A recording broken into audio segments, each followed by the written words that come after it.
Hello viewers and welcome to Daily Politics. On this program, we discuss issues around politics, policy and governance. I'm Hamza Idris. On the program this evening, we'll be speaking with a retired military officer who also ventured into politics. Colonel Ismaila Yombe Dabai is the immediate past Deputy Governor of Kebbi State. He will be speaking to us on some issues around governance, the state of the nation and politics both at the state and national levels. The former Deputy Governor joins us virtually from Birni Kebbi, the state capital. Welcome to the program, Your Excellency. Thank you very much for having me. We're happy having you on our program after such a long time, trying to reach out to you. Yes, how has life been after leaving office? Are you missing the office of the Deputy Governor? Well, Alhamdulillah, we thank Almighty Allah for the grace. Life has been as smooth as ever since leaving office. It's like, you are carrying load on your head and suddenly that load is removed. There is that sudden uplift of the head from your shoulders. Yeah. And the feeling of relaxation follows. That's how I feel right now. And satisfaction that I was able, inshallah, to support my governor in the best possible I can in order to execute his mandate to the state. And alhamdulillah, we completed 8 years in peace and harmony. Yes, and you decided to remain in Birni Kebbi because what we notice is that most politicians, after leaving office or before leaving office, they built mansions, in Abuja or Lagos or even outside the country. But since you left office, you are still in Birni Kebbi. Maybe you go out just from time to time to do one or two things. Why? Why did you decide to remain at home? I think, as you know, I'm a Kebbian, and the 8 years I had the privilege of remaining in the Kebbi state gave me the opportunity to visualize the need for me to resettle in Kebbi state, specifically that Kebbi state and the states surrounding are great in farming. Yeah. Specifically rice farmers. And rice farming has its own fighter. There are these quail birds that really attack farms and then render them relatively useless. Exactly. And, before joining politics, that was the business I was doing. So I felt it's better I be in the front line rather than being in Abuja or elsewhere. Exactly. We will go deep into that. But what is really surprising, so many things around you. Of course, as an infantry combatant soldier, people find it curious. You are flying. At what level did you venture into that, apart from being an infantry person? But then after the war, or 2 years after the war, the army muted the idea of creating an army aviation, that would provide support to the infantry.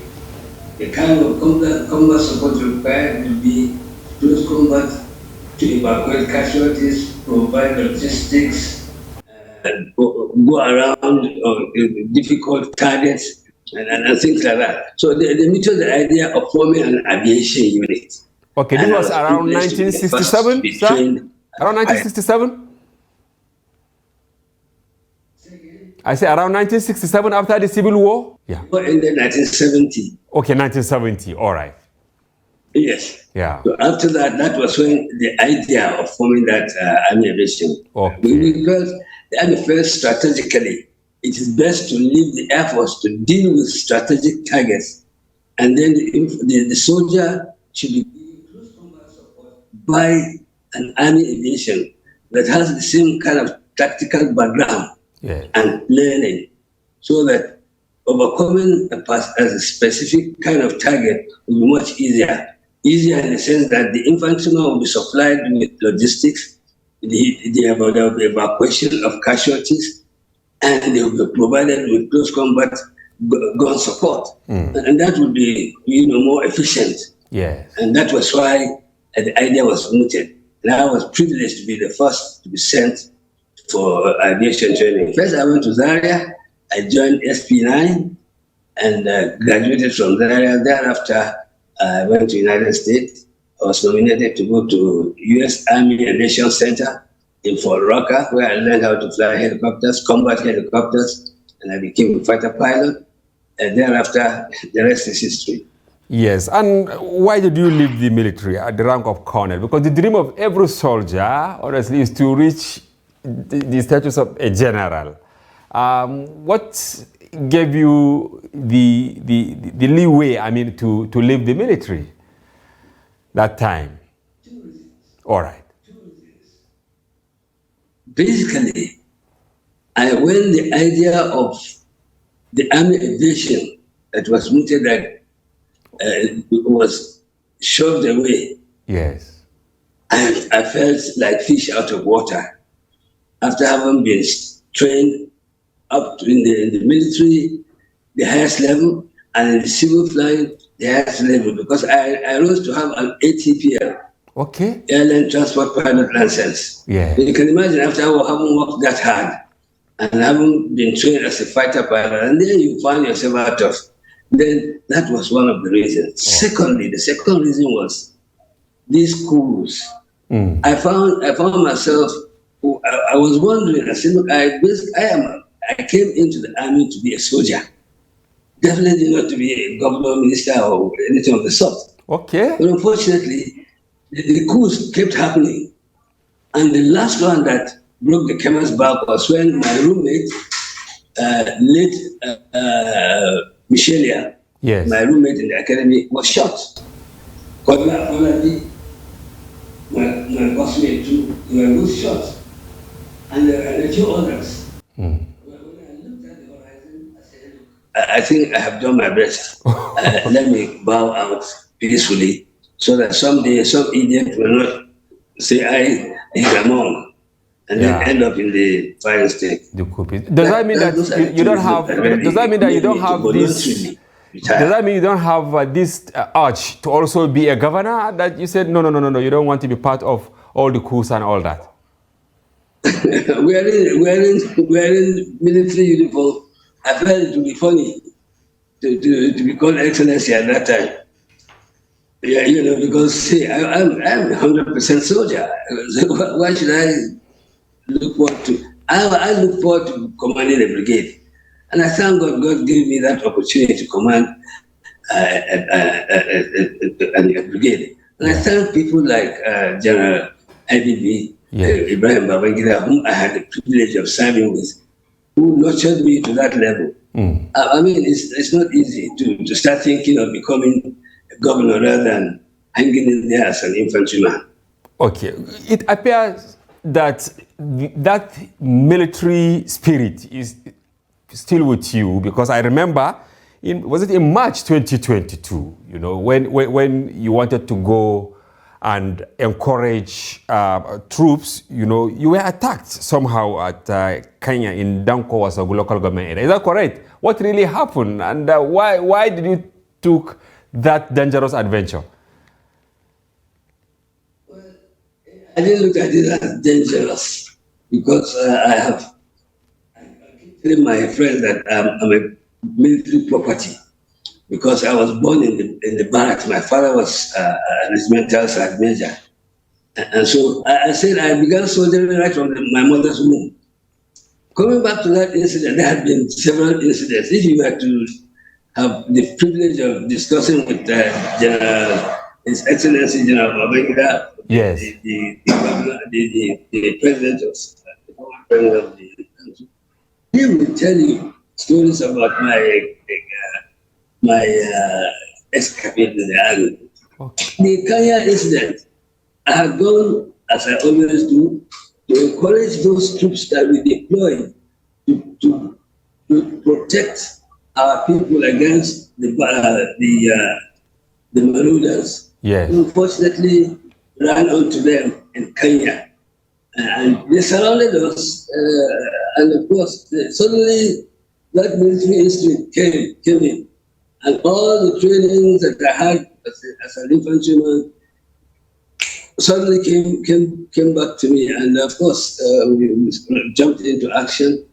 We repelled them, and thank God I'm still sitting here with you. Yes, and from that incident, have you gone out again to meet with troops, battling Oh banditry and yeah, all that?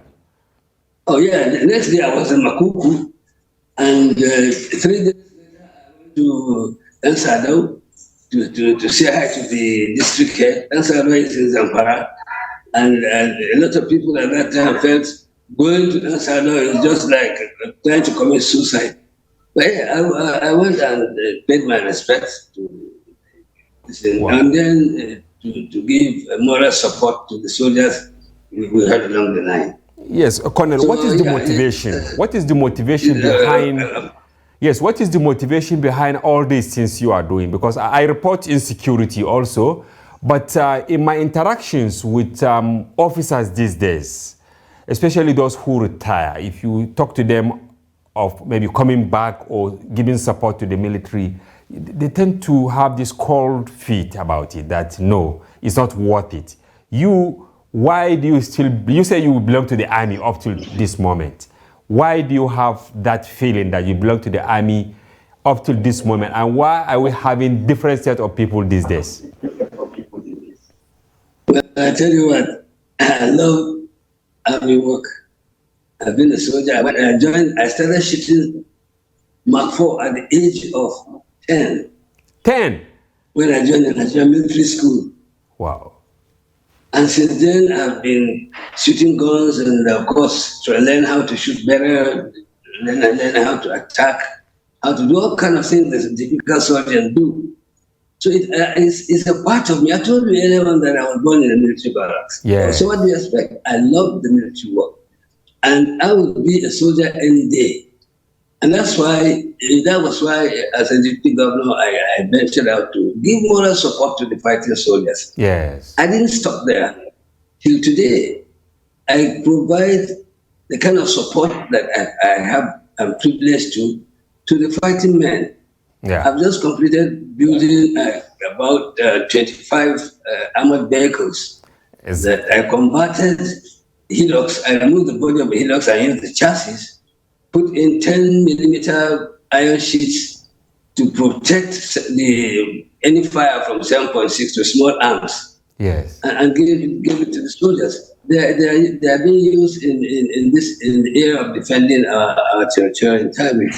Today, Yes, I was surprised. I was surprised while conducting research for this interview when I called some of our reporters in the Northwest, especially in Birnin Kebbi. They said immediately you leave the office of the deputy governor, you went back to the field, let me put it mildly, improvising these armored vehicles. I also saw a armored motorcycle of sorts. At what level did you learn that? Is it because of the infantry training, or you went to a separate school to learn some of those things? I had the privilege of attending a special course, which has to do with airframe and engines. Okay. Is the teachings of the airframe that I got earlier on that I transferred to building the motorcycles, building the armored vehicles, because they are structures, and you have to have frame to do them. So I transferred the experience, the learning I had from the airframe and engines to do what I'm doing. And I even saw you with soldering machine and all that, fully kitted, doing welding work here and there. Where did you get that strength at your age, that you are still firm, very strong and agile?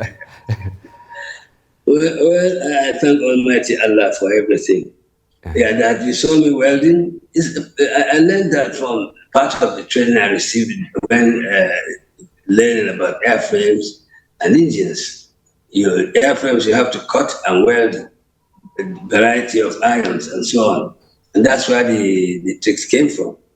Okay. And as for the strength, well, I thank God for giving me the health and strength to be yet active Like I assure you, the army had a lot of that to thank for.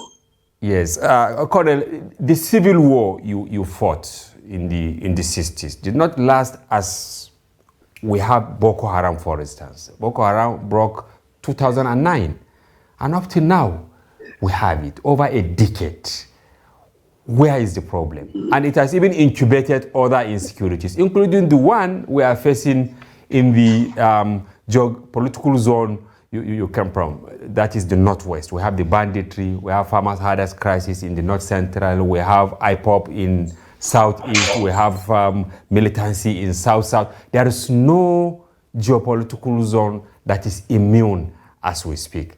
Where did we get it wrong? In my opinion, we have had seasons of weakness in leadership. Our leaders, our elder leaders, tried to mend one loophole, and suddenly the other loophole will be opened. And so there is a lot to blame on the leadership, unfortunately. In my opinion, we have had, for a long time, had good leaders, but somewhere along the line, others who failed, in my opinion, who failed to get to that mantle of leadership may instigate those idle youth, because we have a lot of our young men who have nothing to do, who are roaming the street with nothing. Yeah. And so if there is a way to give them $5-10 a day, they'll be more than happy to go. And that's the area where such people were recruited and for their personal gains. Yeah. I think it's a multi-dimensional problem that I fail to put a finger at a reason for why this is happening. But generally, people, and I seem to agree with most people who seem to say that, hey, we are yet to see how to sort out this problem. The only way to sort out this problem is to get the youth to do something tangible. Yeah. And now, some people are saying the recruitment process is also faulty. Unlike before, people going to NDA, you see them being selected based on merit. You go to local government, you bring all the youths, check them, those who can, serve very well, they are seamlessly recruited. But now, you only find children of emirs, children of governors, children of deputy governors, and what have you. And they only get there for status symbol. Therefore, when they come out, they don't want to go to the war front. Is that correct? Well, I don't agree with you on those who say the son of governor, the son of who, that, and what. The truth is, let us face it, let's stop pointing fingers at the wrong direction. We need to clean up the system of recruitment, not only in the army, the police, the navy, the air force, the civil defense, or anywhere that any of the units that you need to carry out certain kind of form of. For instance, look, last week, somebody was telling me that you need to pay 800,000 to be recruited as a police. 800,000. 800. Where is he going to get that kind of money? Oh my God.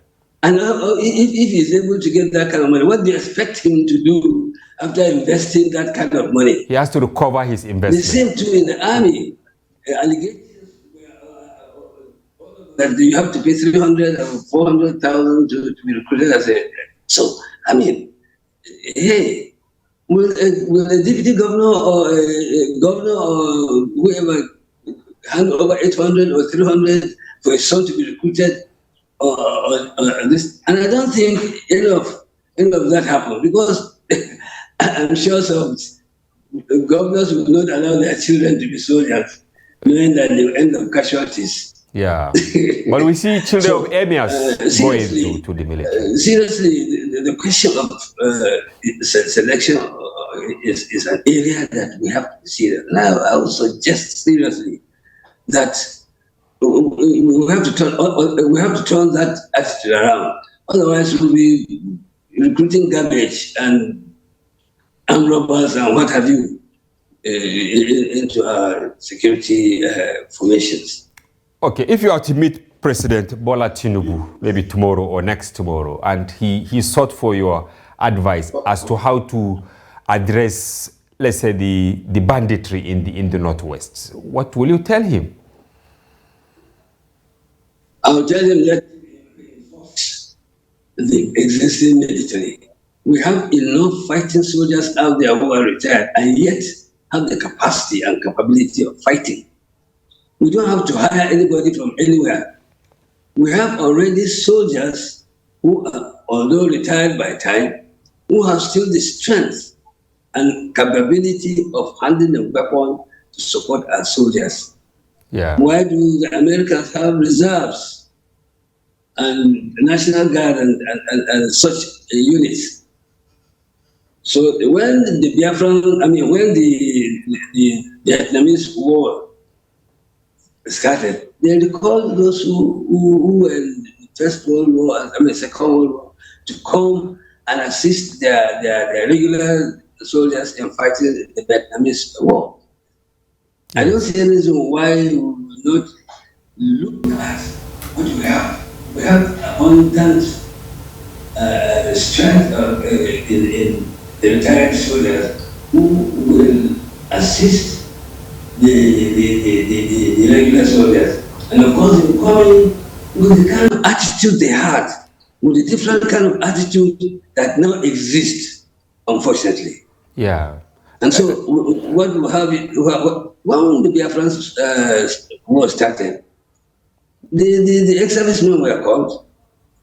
I had the privilege of commanding a company, a 4th battalion, of ex-servicemen, 135 ex-servicemen. All of them, most of them served with my father. And you can imagine at age 19, commanding my fathers and grandfathers. But then because of the instilled discipline, putting them into action was easy. Yeah. At what level did we deplete our reserve in Nigeria? Because I know we read it in books while growing up that we also had reserve. The military officials who retired, but they are on reserve list. Now, it appears that has been depleted completely. Is it because most of our officers retire abruptly and therefore they become disgruntled, they don't want to serve again? Or at what level did we get it wrong, Colonel? It's going to know that 90% of ex-servicemen they are retired by time. Okay. And by time doesn't make them not combat worthy. It's just time. Okay. You asked me what happened at Kenya. Yes. It was easy for me to get hold of a gun and fight back. And so there are so many people like that, like me, who will react in the same way. And we have these untapped resources, and we are saying, we need to recruit this. That's not what it is. Call these guys, give them 2 weeks, polish them, give them the guns, and you see what will happen. They will bring with them the zeals and level of discipline they were trained with in those days, and the young ones who are serving now will look at the difference, and they will be able to pick and emulate the ex-servicemen with the good attitude they are showing. Okay. And I think I would suggest to His Excellency, the Commander-in-Chief of this nation, that let him look at that angle. Okay. That we have a lot of manpower that we can use and we achieve beneficial results. Okay, we've also been complaining about equipment, and here you are improvising armored carriers, improvising vehicles that can, traverse difficult terrains. Do you think with some support you will be able to replenish the army? I mean, and even our Air Force, going by your experience, do you think you have the wherewithal, and if there is any support from government, we will reduce our high expectation from getting some of the arms we need from outside the country? Yeah, the possibility exists. I can do. And we have defense industry who is doing very well. They've also produced some armored vehicles. And they do, given the right support, they'll be doing a whole lot of marvelous support for the army. These things are very expensive. Yeah. And in my opinion, we can cut the price of one into. If it costs, say, 500, for example, yes, 500,000, I'll do it for 25,000. You will do it? It will save a lot of money. We will get the same results. The thing is to provide protection from small arms fire from the bandits. The bandits use 7.62. So provide protection against 7.62. Once the bandits cannot shoot you, then why are we obsessed? Why are we obsessed with foreign product? Is it because of the dollar? Is it because of the procurement process where some people, you know, get money from that? Because I remember I covered the Boko Haram, sir. I know that at a time the military kept giving excuses that we're expecting consignment of fighting equipment from Ukraine, from Belarus, and all that. Why are we obsessed with foreign product? You're asking the wrong man. Based on your experience, Colonel. It's because it's painful and in the reality that we can do these things ourselves. We can find them in the book. As I said, really, it hurts sometimes, and I really don't want to discuss it. Very painful. Because it hurts. And I hope the president listens to what you said. Yeah, thank you very much. We'll go on break, Colonel, and when we return, we'll continue with the conversation. Viewers, we'll be back shortly. Stay with us.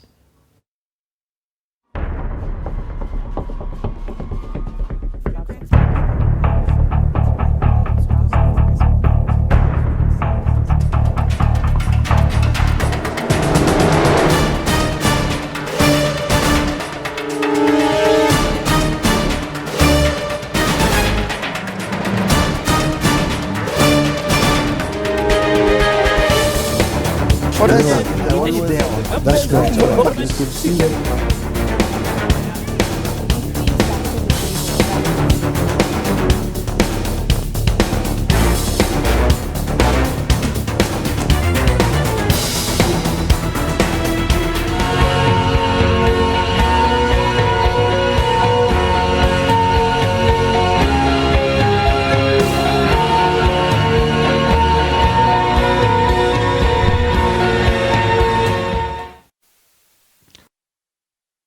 Welcome back. If you are just joining, this is Daily Politics on Trust TV. Do well to follow the conversation across our social platforms on Facebook, Instagram, and watch us live on YouTube.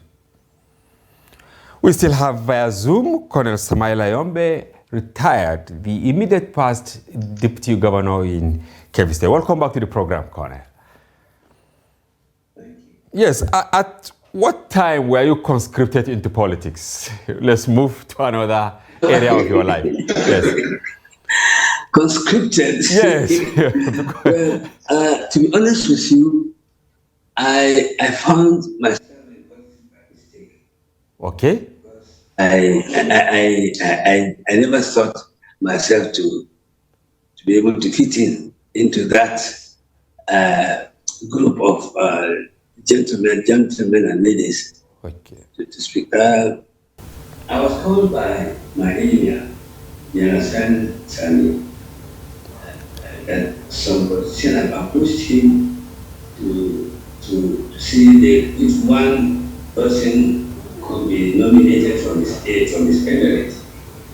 And then they went juggling as to finding who may be suitable for that. And so it fell on me. I was getting ready to go and do my pest control in Kaduna when the call reached me that His Highness wanted to speak with me. Boom, and the news was saying, look, we have selected you, you're going to be deputy governor for the Democratic Party and APC. And I responded quickly to his emir, His Highness, and said, look, Your Highness, you know I'm not a politician. Yeah. And I don't think I will fit in well. He smiled and said, look, go ahead. You will learn as you go. Wow. After all, you're a good learner. I dare not argue with His Highness because we both serve in the army, and you see that military discipline was still there. So I took it up as an order. Wow. And with zeal. Oh. And here you are. I found myself standing in the rostrum and said, APC, shaking my hand, boom. Wow. And I tell you, I didn't regret it one bit. After 8 years, I thank Almighty Allah for giving me the privilege of being part of APC for the past 8 years. So it wasn't conscription. Okay. And I can see. And a military order. Yes, as you rightly said. Yeah. Yes, but you've been quiet. We've never had any incident when you had issue with former governor Atiku Bagudu. What was the secret? How did you navigate the turbulent relationship between governors and their deputies? Yes. I was guided by the constitutional rights of the governor. He has the knife and the meat in front of him, and so he gives instruction as to what I will do, and I will confidently do it, and so it has been. Remaining within the bounds of as prescribed by the Constitution.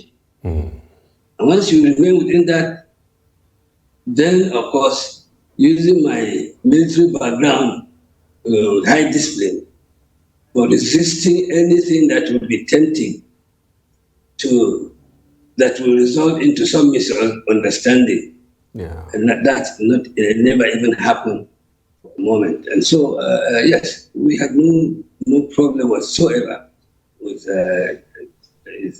His Excellency Senator Abubakar Atiku Bagudu throughout our service as governor and deputy governor for Kebbi State. Your Excellency, 8 years is such a long time. Maybe nothing in the open, but do you have any regret? Was there any moment where you attempted to say, let me put in my resignation, I'm tired with this deputy governorship thing?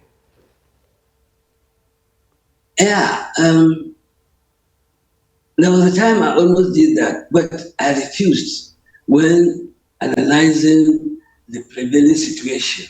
I said to myself, why don't you create for yourself something to do? Okay. And that's why I quickly decided that, okay, why don't I support the fighting people with some form of transportation that will provide more security than they have, more safety than they have now. Yeah. And so I picked on the cheapest option to use accidented hillocks, tear up the body, pick the chassis, reinforce the chassis, get new engine mount, and build the body with 10mm plates, thereby providing protection from some fire. Believe me, that did the magic. But what were some of the issues, Your Excellency, if you would like to share with us, maybe one or two of the issues that triggered that feeling of exiting? No. Okay, maybe not now. Maybe we'll read it in your memoirs. It's all right. But do you believe in this notion that deputies are spare tires? Is it true that deputies are spare tires, that they are the beck and call of their excellencies, the governors, or even the president, when we come to vice president? Prescription. That's a prescription by the Constitution. So what do you expect the deputy governor to say? the Constitution didn't give him any responsibility. It is at the whim of his principal. And so when any deputy governor thinks he cannot remain within the bounds of the Constitution, that's where the problem starts. Yeah, exactly. And again, if you have the opportunity to meet with President Tinubu, because he met with some traditional rulers last week, and it was actually the Speaker of the House of Reps who met with some traditional rulers, and he assured them of constitutional role. If you have the opportunity to interface with these people, maybe the senators or the House of Reps members, or even the president, will you advise them to actually get constitutional role for deputy governors and the vice president, a concrete, role that they will not be having issues with their principals? Most definitely. I would strongly advise that something positive is being placed on record by way of reviewing the Constitution to provide for deputy governors of specific things to do. That's why you see some of the deputy governors fight with their principals. Yes. Because little they do, they know that they don't have the right to do that, or maybe stepping out of bounds. But if you give your deputy something to do, and not just because you like his face, you give him something to do, but you are giving him something to do because that is prescribed by the Constitution. Yes. Then we begin to do something. Because I know a lot of my colleagues who were at loggerhead with their principals. Yeah. A lot of my colleagues refer to me and say, "What the hell? What did you swallow?" I said, "No, look, listen, read the Constitution and be a very good Nigerian." And that's it. So, yeah, I would advise that there should be a review in the Constitution whereby deputies be given definite room to function and be accountable for it. Yeah. Not just to be an idle officer. Not one that can be left sitting down and doing nothing. Yes. It's impossible. Yes, we can see that the vice president at the center is the head of the National Economic Council. You prescribe something like that at the state level? Exactly. Something that, by law, the deputy governor is supposed to handle. Not if the governor likes. Because if he doesn't like, he will not give you anything. He will just leave you. But thank God, my relationship with Amukachi Kubagudu is like that of from elder brother to young brother. Yeah. We have respect for each other. Yeah. And we understand that there is this constitution that is this. But that notwithstanding, certain activities happen. He gave me one of the very important activities that the government had. That is the Album Fishing Festival. Yes. I was chairman to that occasion. I was also chairman to the Anchor Borrowers Recovery. Okay. You recall 2015, His Excellency General Buhari flagged off Anchor Borrowers for rice production, through which Kebbi State is well known. Exactly. I was given the responsibility to of course, chairman a team that will recover the loans given. And so you see, he did not leave me idle per se. Although I'm a busybody person. Exactly. And like my mentor said, General Abidi Babai, who had the privilege of serving as his adjutant during the war. He never. I wouldn't wait for him to ask of any stone unturned. You go for it. Before he asks, it's already done. Exactly. And that is why, because of your quiet man, many thought that Governor Bagudu will maybe anoint you or support you to become his successor. Is it that you showed no interest in becoming governor after 8 years while he was exited? Well, that never happens, and I didn't even push. You didn't push for it. And No. do you feel shortchanged by not giving the opportunity, for instance? No. Okay. Anything that comes to me is by Allah. Allahu Akbar. Anything that doesn't come to you is Allah subhanahu wa ta'ala who gives. So, no, not at all. It didn't change me in any way. And what is your relationship with him now? Wanted, what is your relationship with the governor Sorry? after you left office? Yeah. The present governor? Yeah. No. The former governor, Bauguru, that you served with. After you finish your tenure, are you still in talking terms? Do you call each other? Good, yeah. We have no reason for not talking. We served in peace. We all parted in peace. In fact, on the 29th, after handing over, we sat down in his house. We reviewed and thanked each other for God's guidance. His wife was there, and we are all happy that, yes, we have finished our responsibility and we gave thanks to God. And yes, we are still having a wonderful relationship. There's no reason whatsoever that we had nothing wrong during our service. Why now? All right. And what is your take on the national politics, the crisis in your party? Because you've raised your hand 8 years ago, APC. So you are still a member of the APC. Yes. Are you happy with definitely. the problem in the party? Well, the problems must come. Allah subhanahu wa ta'ala will always send challenges to us, individually or in group, to remind us that he is in charge. So the problem in APC will be solved. And that will not end the problem. There will be another one coming. We don't know. We just pray that let it be a problem that we can handle. Yeah. So if we kneel towards the belief that Allah takes care of everything, then there is nothing that will not handle, take care. So the problem in APC is solvable and already is being solved by the leadership. His Excellency, the Commander-in-Chief, and the President of this nation, Senator Tinubu, he has the capacity to handle it. Already is handling. Look at what he has done in 40 days. Yeah. So if you look at the horizon, I can see Nigeria glittering. And believe me, honestly, he needs people who have honest intention. You see, because if you have honest intention, the result will be positive. Yeah. Not to look forward to becoming something because you want to put in your pockets. Yeah. You will leave it on earth.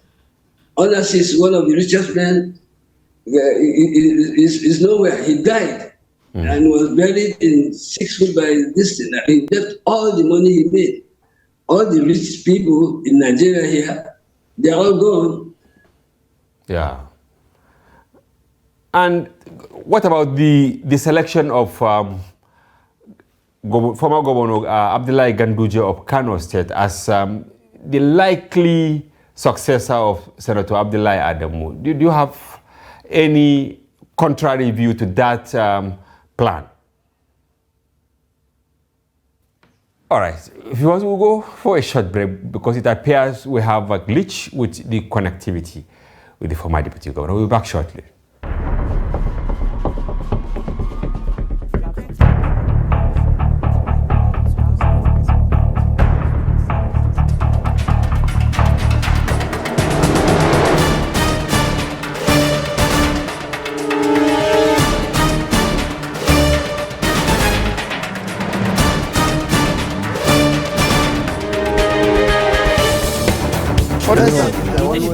That's great. You could see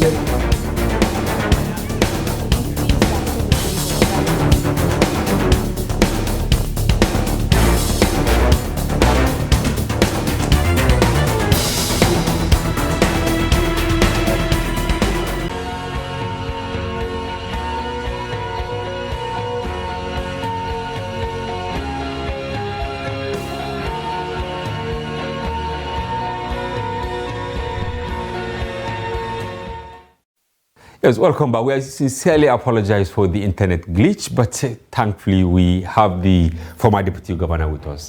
We have to round up because the time is not on our side. But I want to ask you this question, Your Excellency. What really happened that it degenerated to the extent that former Governor Alero had to leave your party, the APC, and join the PDP because of the differences he had with your governor, Bagudu? Is it that you didn't intervene, or it was beyond redemption? It was beyond redemption, and kind of issues between the two of them. It was difficult to intervene. Other people above us tried, but it didn't work. Unfortunately, we had to lose Alero, APC. A very, very important member of the party. All right. I hope you now use your mileage to find a way now that your principal is out of power and Senate. I mean, they have all found their feet somewhere. I hope you find a way and bring them together. I will try. We will try. All right. Thank you very much for being with us, and we really enjoyed the conversation with you. We hope to have you once more some other time. Thank you very much. I look forward to it. Thank you. And viewers, we've been with Colonel Ismaila Yombe, the former Deputy Governor of Kebbi State. We hope you enjoyed the conversation, and if you do, join us tomorrow for another interesting package. But before we go, we want to remind you that we will have you live on Friday to share your views on national issues. Keep a date with us. For now, bye-bye. Thank you very much. I'm Hamza Idris.